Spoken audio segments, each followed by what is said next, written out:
नमस्कार, मैं हूं आरजू अंसारी और आप देख रहे हैं राष्ट्रीय जगत विजन न्यूज।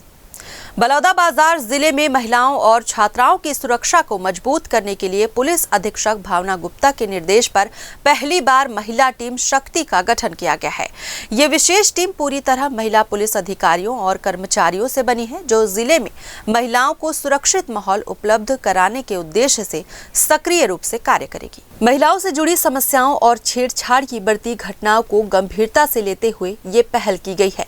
टीम की जिम्मेदारी सड़क पर चलने वाली महिलाओं की सुरक्षा सुनिश्चित करना, स्कूल कॉलेज जाने वाली छात्राओं को संरक्षण देना और किसी भी तरह की छेड़छाड़, उत्पीड़न या असामाजिक गतिविधियों पर तत्काल कार्रवाई करना है।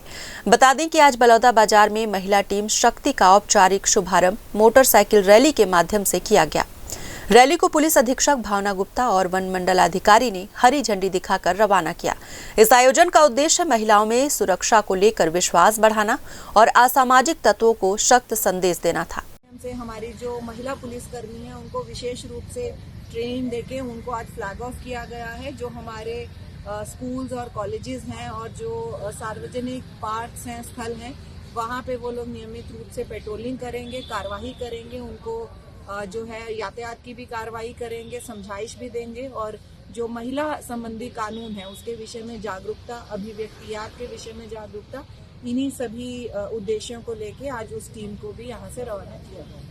महिला टीम शक्ति स्कूलों, कॉलेजों, छात्रावासों, बाजारों, बस स्टैंड और अन्य भीड़-भाड़ वाले क्षेत्रों में नियमित पेट्रोलिंग करेगी। इसके साथ ही टीम महिलाओं को अभिव्यक्ति ऐप, हेल्पलाइन नंबर और शिकायत दर्ज कराने की प्रक्रिया की जानकारी भी देगी, ताकि किसी भी संकट की स्थिति में वे तुरंत मदद प्राप्त कर सके। पुलिस प्रशासन का कहना है कि इस पहल से महिलाओं और छात्राओं में सुरक्षा की भावना मजबूत होगी और वे बिना किसी भय के अपने दैनिक कार्य कर सकेंगी। फिलहाल इस खबर में बस इतना ही। देश प्रदेश की खबरों से अपडेटेड रहने के लिए हमारे चैनल को सब्सक्राइब करें और नए खबरों के नोटिफिकेशन के लिए बेल आइकॉन जरूर दबाएं। नमस्कार।